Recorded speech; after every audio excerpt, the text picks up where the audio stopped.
மணல் மாஃபியாக்களுடைய மணல் குவாரி நடந்துக்கிட்டு இருக்குது கரூரில்.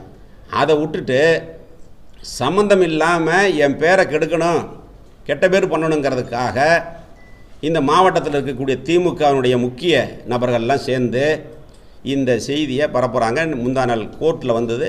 இப்போ தம்பி வந்த 10 நாள் மாவட்ட செயலர் மீட்டிங் நடந்தது சென்னையில். 21 மாவட்டம் தான் இருந்தோம். 21 மாவட்ட செயலாளர் மீட்டிங்கு எங்களுடைய கழகத்தினுடைய பொதுச் செயலாளர், தமிழகத்தினுடைய முன்னாள் முதலமைச்சர், நாளைய தமிழகத்தினுடைய முதலமைச்சர் எடப்பாடியார் தலைமையில் மீட்டிங் நடந்தது. 21 மாவட்ட செயலாளர் தான் இருந்தோம். எல்லா செல்ஃபோனும் கீழே இருக்குது. ப்ரெஸ்ஸு ஃபோட்டோ எடுத்ததுக்கப்புறம் அலௌடு இல்லை, ஒன்றுமே இல்லை. அவர் சொல்கிறாரு இப்படி எப்படியெல்லாம் செய்யணும்னு சொல்கிறார், நாங்கள் அதை கேட்குறோம், அவ்வளோதான். ஆனால் வெளியில் வந்ததுக்கப்புறம் அன்றைக்கி நைட்டு மாலை முரசு டிவியில் போடுறான், எடப்பாடியார் வந்து சத்தம் போட்டார், என்னைய சத்தம் போட்டார்னு சொல்லி போடுறான். அவர் தலைமையிலேருந்தே கூப்பிட்டு போய் சொல்லிட்டாங்க, என்ன நடந்துன்னே தெரியாது, எப்படி உங்களுக்கு தெரியுதான்னு சொன்னால் கட் ஆயிடுச்சு. அடுத்த நாள் திமுகவினுடைய டிவி இருக்குது, சன் டிவியில் ஏதோ பெரிய நியூஸ் மாதிரி போட்டுக்கிட்டு இருக்கிறான். தலைமையிலேயே அதுக்கு மறுப்பு கொடுத்துட்டேன், சொல்லிட்டாங்க. நானும் சொல்லிட்டேன்.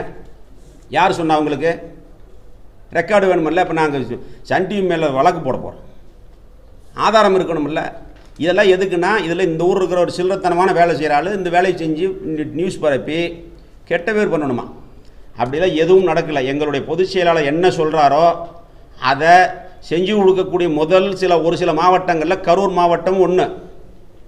45 வயசுக்குள்ளே போடணும்னு சொன்னார், நாங்கள் முடிச்சிட்டோம். PLA 2 நாங்கள் முடிச்சிட்டோம். ஓட் லிஸ்ட்டை செக் பண்ணுற வேலைக்கு கிட்டத்தட்ட முடிச்சிட்டோம், 80% முடிச்சிட்டோம். அவர் என்ன சொல்கிறாரோ அது நாங்கள் என்ன வேலை செய்வோங்கிறது எங்களுடைய பொதுச் செயலாளருக்கு தெரியும். அதை திரித்து ஒரு பொய்யான தகவலை போடுறான். மணல் கடத்தினாங்கிறான், பொதுச் செயலாளர் சத்தம் போட்டார், 2 பேர்த்துக்கு மோதல், அப்புறம் பிஜேபிக்கு போகிறான்னு போடுறான்.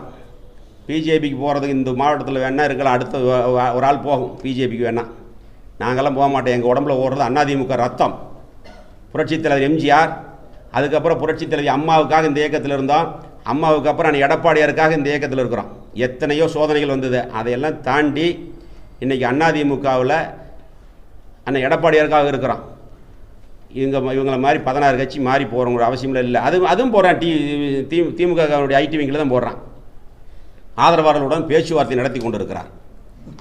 பேச்சுவார்த்தை 6 நடத்துகிறாருங்கிறது பொதுக்கூட்டத்தில் நான் சொல்கிறேன். அந்த பேச்சுவார்த்தை எங்கே நடந்ததுங்கிறத சொல்கிறேன், புரியுதா? இதெல்லாம் விட்டுட்டு இந்த மாதிரியான சில்லறத்தனமான வேலைகளை செஞ்சால் வேறு மாதிரி நடவடிக்கைகள் எங்களுக்கும் தெரியும். அதனால் அதுக்கப்புறம் அது மட்டும் இல்லை, இன்றைக்கி கூட காலையில் வாக்கிங் போன எங்களுடைய விவசாய அணி செயலாளர், முன்னாள் கரூர் யூனியனுடைய சேர்மனை, வரவு செலவு பிரச்சனைகள் எல்லா பக்கம் இருக்குது. சேர்மனை அரெஸ்ட் பண்ணிட்டாங்க.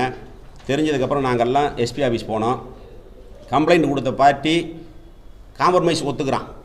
நில வாங்கல் கொடுக்கல, வரவு செலவுகள் 1 மணி நேரம் இருந்தோம். 1 மணி நேரத்துக்கு அப்புறம் கம்ப்ளைண்ட் கொடுத்த பார்ட்டி காணோம். கார் நிற்கிது, செல்லை சுவிட்ச் ஆஃப் பண்ணி ஆளை கடத்திக்கிட்டாங்க. இருந்தால் தானே வாபஸ் வாங்க முடியும் அப்படின்னு சொல்லி கம்ப்ளைண்ட் கொடுத்த பார்ட்டியே காணோம். கம்ப்ளைண்ட் கொடுத்த பார்ட்டி எங்கிட்ட பேசிக்கிட்டு இருந்தார், நான் இந்த மாதிரி வரவு செலவு. எங்களுடைய விவசாய அணி செயலாளர் சொல்கிறாரு, இது நான் கொடுக்க வேண்டியதில்லை, நான் வேற ஒரு பக்கம் கொடுத்துட்டேன் அப்படிங்கிறார். இந்த மாதிரியெல்லாம் கேஸ் போட்டால் திமுகக்காரன் ஒருத்தன் கூட உள்ளே இருக்க மாட்டான், வெளியில் இருக்க மாட்டான். அவ்வளோ பேருக்கு இருக்குது. எல்லாம் கந்து வெட்டி, மீட்ரு வெட்டி, கஞ்சா விற்கிறாங்க, எல்லா போதைப் பொருளும் விற்கிறான், மணல் கடத்துறான். அதையெல்லாம் விட்டுவிட்டு அதிமுக மேலே பொய் கேஸ் போடுறத வேலையாக வச்சுருக்காங்க. செய்திகளை உடனுக்குடன் தெரிந்து கொள்ள கீழ்கண்ட கேபிள் மற்றும் டிடிஹெச் நெட்வொர்க்குகளில் எம்நாடு செய்தி தொலைக்காட்சியை காணுங்கள். பாதகம் செய்பவரை கண்டால் நாம் பயம் கொள்ளலாகாது பாப்பா. மோதி மிதித்து விடு பாப்பா, அவர் முகத்தில் உமிழ்ந்து விடு பாப்பா. அண்மை செய்திகளை உடனுக்குடன் தெரிந்து கொள்ள இணைந்திருங்கள் எம்நாடு தொலைக்காட்சியுடன்.